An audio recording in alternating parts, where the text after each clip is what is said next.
நமஸ்காரம். மகாபாரதத்தில் சாந்தி பருவத்தில் மோட்ச தர்மத்தை சேவித்துக் கொண்டிருக்கின்றோம்.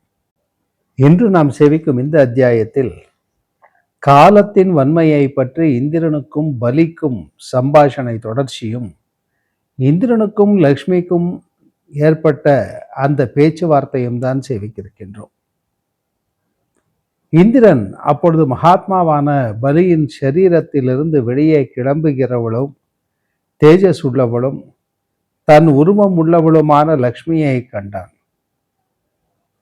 காந்தியால் விளங்கும் அந்த லக்ஷ்மியை கண்டவுடன் பாகன் என்னும் அசுரனை அடக்கினவனும் பூஜ்யனுமான இந்திரன் வியப்பால் மலர்ந்த கண்ணுள்ளவனாகி பலியை பார்த்து, பலியே, தன் காந்தியால் விளங்குகிறவளும் தோள்வளையும் மகுடமும் அழகுள்ளவளுமாக உன்னிடமிருந்து வெளியிலே செல்கிறவள் இவள் யார் என்று கேட்டான்.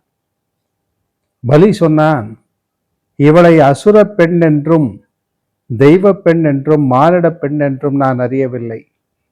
நீ இவளை கேட்டாலும் சரி கேளாவிட்டாலும் சரி, இந்திரா உன்னுடைய இஷ்டம் போல செய் என்று சொன்னான்.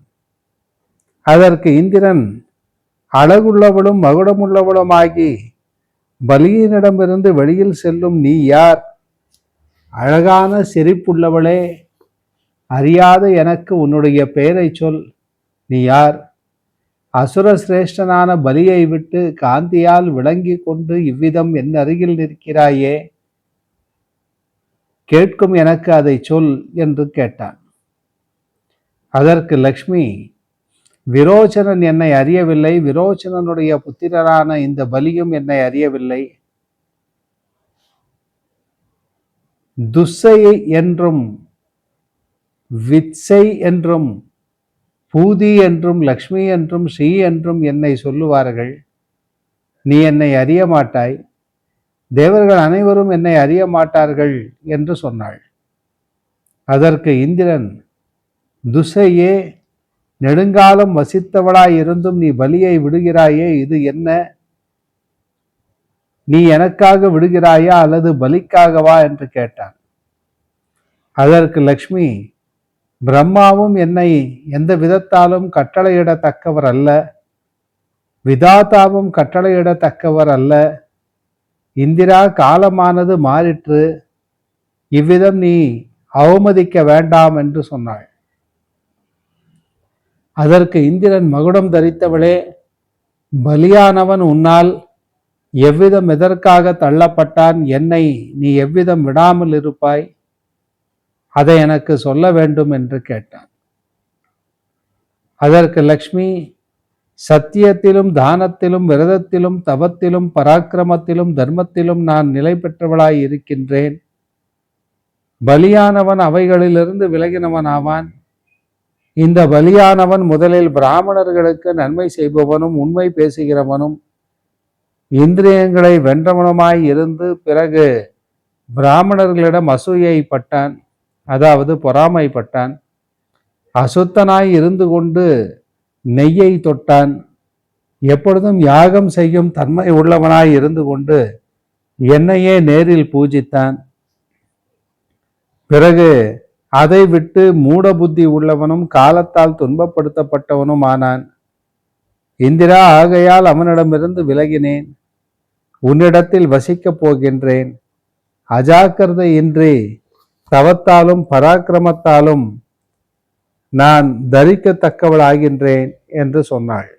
அதற்கு இந்திரன், தாமரை மலரில் குடியிருப்பவளே, ஒருவனாகவே உன்னை வகிக்க சக்தி பெற்ற புருஷன் தேவர்களிலும் மனிதர்களிலும் எல்லா பிராணிகளிலும் எவன் இருக்கின்றான் என்று கேட்டார். அதற்கு லக்ஷ்மி, என்னை ஒருவனாக பொறுக்க சக்தி பெற்றவன் ஒரு தேவனும் இல்லை, கந்தர்வனும் இல்லை, அசுரனும் இல்லை, ராட்சசனும் இல்லை என்று சொன்னாள். அதற்கு இந்திரன், நீ என்னிடத்தில் எப்பொழுதும் இருக்கும் விதத்தை எனக்கு சொல்ல வேண்டும். நீ சொல்லுகிறபடி அதை நான் செய்கின்றேன், நீ அதை உண்மையாக சொல்ல வேண்டும் என்று கேட்டான். அதற்கு லக்ஷ்மி, நான் எவ்விதம் உன்னிடத்தில் எப்பொழுதும் நிலை பெற்று இருப்பேன் என்பதை தெரிந்து கொள். வேத விதிப்படி என்னை 4 விதமாக பங்கிட்டு வைத்துக்கொள் என்று சொன்னாள். இந்திரன் சக்திக்கும் பலத்திற்கும் தக்கபடி நான் உன்னை தாங்குகின்றேன். ஆனால் உன் அருகில் எப்பொழுதும் எனக்கு அபச்சாரம் உண்டாகாமல் இருக்க வேண்டும். மனிதர்களை பூமிதான் வகிக்கும் திறமை உள்ளவளும் பிராணிகளை உண்டு பண்ணுகிறவளுமாய் இருக்கிறாள். அவள் உன்னுடைய ஒரு பாகத்தை பொறுத்து கொள்ளட்டும். அவள் திறமை உள்ளவள்தான் என்பது என்னுடைய கருத்து என்று சொன்னான். லக்ஷ்மி, பூமியில் நிலை பெற்றதாக என்னுடைய ஒரு பாகமானது இதோ வைக்கப்பட்டது.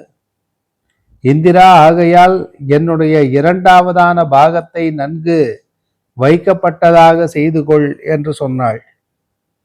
இந்திரன், மனிதர்களை ஓடுகின்ற ஜலம்தான் வளர்கிறது. அது உன்னுடைய ஒரு பாகத்தை பொறுத்து கொள்ளட்டும். ஜலம் பொறுக்கும் திறமை உள்ளது என்று சொன்னான். அதற்கு லக்ஷ்மி, ஜலத்தில் நிலை பெற்றதாக என்னுடைய ஒரு பாகமானது இதோ வைக்கப்பட்டது. இந்திரா, ஆகையால் என்னுடைய 3வதான பாகத்தை நன்கு உள்ளதாக செய்து கொள் என்று சொன்னாள். இந்திரன், வேதங்களும் யாகங்களும் தேவர்களும் நிலை பெற்றிருக்கிற அக்னியானது உன்னுடைய 3வதான பாகத்தை நல்ல உறுதியுடன் தாங்கட்டும் என்று சொன்னான். அதற்கு லக்ஷ்மி, அக்னியில் நிலை பெற்றதாக என்னுடைய ஒரு பாகமானது இதோ வைக்கப்பட்டது. இந்திரா, ஆகையால் என்னுடைய 4வது பாகத்தை நல்ல உறுதி உள்ளதாக செய்து கொள் என்று சொன்னாள். இந்திரன், மனிதர்களுள் சாதுக்களும் பிராமணர்களுக்கு நன்மை செய்பவர்களும் சத்தியம் பேசுகிறவர்களுமாக இருக்கிறவர்கள் உன்னுடைய ஒரு பாகத்தை பொறுத்து கொள்ளட்டும். சாதுக்கள் பொறுக்கும் அந்த திறமை உள்ளவர்கள் என்று சொன்னான். அதற்கு லக்ஷ்மி தேவி, சாதுக்களிடம் நிலை பெற்றதாக என்னுடைய ஒரு பாகமானது இதோ உறுதி பெற்றது. இந்திரா, என்னை பிராணிகளிடம் இவ்வாறு உறுதி பெற்றவளாக எப்பொழுதும் நீ தாங்கிக்கொள் என்று சொன்னாள். இந்திரன், யார் பூமியின் சுத்தியை செய்து கொண்டு பிறகு ஜலங்களால் பிராணிகளை திருப்தி செய்கிறவர்களும் அக்னியில் யாகம் செய்கிறவர்களுமாக இருக்கிறார்களோ அவர்களுக்கு நீ அழிவில்லாதவளாய் இருக்கிறாய். இவ்வாறு என்னால் உறுதி செய்யப்பட்டவளும் பூஜிக்கத்தக்கவளுமான உன்னை பிராணிகளுள் யார் விரோதிக்கின்றானோ அவன் எனக்கு பகையாவான். என் பேச்சை யாவரும் கேட்கட்டும் என்று சொன்னான். அப்படியே ஆகட்டும் என்று சொல்லிவிட்டு எல்லா உலகங்களாலும் நமஸ்கரிக்கப்பட்ட அந்த லக்ஷ்மியானவள் பலியினிடமிருந்து நழுவினாள். அந்த லக்ஷ்மி தேவியானவள் இந்திரனை ரட்சித்தாள். பிறகு லக்ஷ்மியால் விடப்பட்டவனும் அசுரர்களுக்கு அரசனுமான பலியானவன், சூரியனானவன் கீழ் திசையில் எவ்வளவு பிரகாசிக்கின்றானோ அவ்வளவு தென் திசையிலும் அவ்வளவே மேற்கு திசையிலும் அதுபோல வடதிசையிலும் பிரகாசிப்பான். அவ்வாறு பகல் நடுவில் சூரியன் அஸ்தமடையாமல் இருக்கிற பொழுது தேவர்களுக்கும் அசுரர்களுக்கும் மீண்டும் யுத்தம் உண்டாக போகிறது. அப்பொழுது நான் உங்களை வெல்லப் போகின்றேன். சூரியன் நடுவிலிருந்து கொண்டு எல்லா உலகங்களையும் பிரகாசம் செய்கிற பொழுது தேவர்களுக்கும் அசுரர்களுக்கும் உண்டாகும் சண்டையில் நான் உன்னை வெல்லப் போகிறேன் என்று சொன்னான்.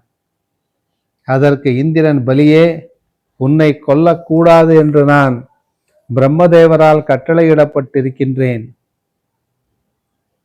ஆகையால் நான் உன் தலையில் வஜ்ராயுதத்தை போடாமல் இருக்கின்றேன். இஷ்டம் போல போகலாம். உனக்கு சேமம் உண்டாகட்டும். ரவியானவன் நடுவில் இருந்து கொண்டு ஒரு பொழுதும் பிரகாசிக்க போவதில்லை. முன்பே பிரம்மதேவரால் இந்த ரவிக்கு சமயம் உறுதி செய்யப்பட்டிருக்கிறது. இந்த ரவியானவன் சத்தியமாக பிரஜைகளை பிரகாசப்படுத்தி கொண்டு எப்பொழுதும் சுற்றி கொண்டிருப்பான். அவனுக்கு 6 மாதங்கள் உத்தராயணமும் 6 மாதங்கள் தட்சிணாயணமும் ஆகும்.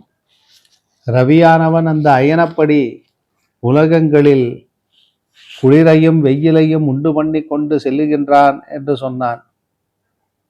இந்திரனால் இவ்வாறு சொல்லப்பட்டவனும் அசுரர்களுக்கு அதிபதியுமான பலியானவன் தென் திசையை நோக்கி சென்றான். இந்திரனோ வடதிசையை நோக்கி புறப்பட்டான். இவ்வாறு பலியால் பாடப்பட்டதும் அலங்காரம் என்று, அதாவது அனகங்காரம் என்று பெயரிடப்பட்டதுமான இந்த பேச்சை கேட்ட பின் இந்திரனானவன் அப்பொழுது ஆகாய வழியில் சென்றான் என்று பீஷ்மாச்சாரியர் யுதிஷ்டிரனிடம் சொல்லி இந்த அத்தியாயத்தை பூர்த்தி செய்கிறார். மீண்டும் நாளை சந்திப்போம். நமஸ்காரம்.